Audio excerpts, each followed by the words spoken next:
ఎప్పటిలాగే రాజు ఒకరోజు పొద్దున్నే బడికి బయలుదేరాడు. రాజుకి బడి అంటే చాలా ఇష్టం.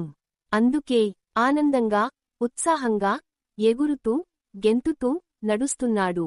అప్పుడు రాజు ఒక ఆశ్చర్యకరమైన, అద్భుతమైన విషయాన్ని గమనించాడు. ఆ అద్భుతం వైపు అలా కాసేపు చూసి, తను చూస్తున్నది నిజమా, అబద్ధమా అనుకుంటూ కాసేపు ఆగి, మరలా నడక ప్రారంభించాడు. అక్కడ బడి సంచుల్ని భుజాలపై వేసుకొని కొన్ని వింత ఆకారాలు బడివైపుగా వెళుతూ కనిపించాయి. ఆ ఆకారాలకు దగ్గరవుతున్న కొద్దీ రాజుకి అవి జంతువుల్లాగా కనిపించసాగాయి. తను ప్రతిరోజు చూసే జంతువులలాగా ఉన్న వాటిని చూస్తూ అపనమ్మకంతో మెల్లగా వాటి వెనక నడిచాడు. జంతువులు చాలా దృఢంగా, ఆరోగ్యంగా ఉన్నాయి. అవి ఒకదాని తర్వాత ఒకటి పిల్ల సైనికుల్లా బడివైపు నడుస్తున్నాయి. రాజు వేగం పెంచి గబగబా నడిచాడు. తన కొత్త స్నేహితుల గురించి తెలుసుకోవాలని, వాళ్లని దగ్గరగా చూడాలని అతనికి ఉంది. చివరకు ఎలాగోలా ముందు నడుస్తున్న ఆ ఆకారాలను రాజు చేరుకోగలిగాడు. ఆశ్చర్యంతో నోరు తెరిచి వాటి మొహాలవైపు చూశాడు.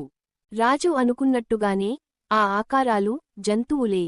తాను ప్రతిరోజూ చుట్టూ పరిసరాలలో చూసే ఆవు, గాడిద, పంది, ఎలుక లాంటి ఊరి జంతువులే.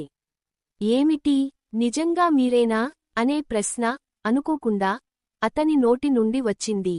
జంతువులు సమాధానం చెప్పలేదు. అతని ఆశ్చర్యానికి అవి వినోదిస్తూ ఒకదానిని చూసి మరొకటి చిరునవ్వు నవ్వుతున్నాయి. ఎక్కడికి వెళ్తున్నారు మీరు అని అడిగాడు రాజు ఆశ్చర్యంగా. ఇంకెక్కడికి, మేము బడికే వెళ్తున్నాం అంటూ సమాధానం ఇచ్చాయి అవి కలసికట్టుగా. రాజు మౌనంగా తల ఊపాడు. ఏం మాట్లాడాలో తెలియలేదు. బడివైపు నడక సాగించాడు. కొంతసేపు అయ్యాక జంతువుల గుంపు వెనకే వస్తున్నాయో లేవో అనుకుంటూ వెనక్కి తిరిగి చూశాడు రాజు. అప్పుడు ఆ ఉదయం రెండోసారి ఆశ్చర్యపోయాడు రాజు. ఊరి జంతువులతో ఇప్పుడు అడవి జంతువుల గుంపు కలిసింది. అవి కూడా బడి సంచుల్ని భుజాలపై వేసుకొని బడివైపుగా నడుస్తున్నాయి.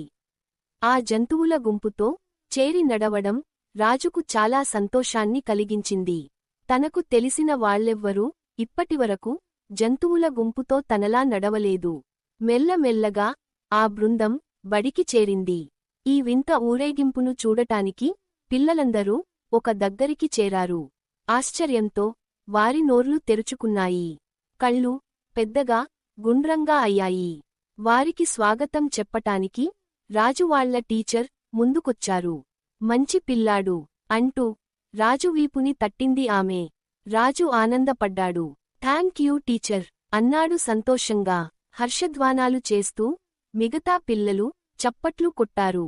టీచర్ వెళ్ళిపోయినా మరెవరో వీపు మీద గట్టిగా తట్టుతుండటంతో కళ్ళు తెరిచి చూశాడు రాజు. రాజు నిద్రలే, బడికి వెళ్లటానికి సమయం అవుతుంది అంటూ రాజుని వాళ్ల అమ్మ నిద్ర లేపింది. రాజుకి పూర్తిగా మెలకువ వచ్చింది.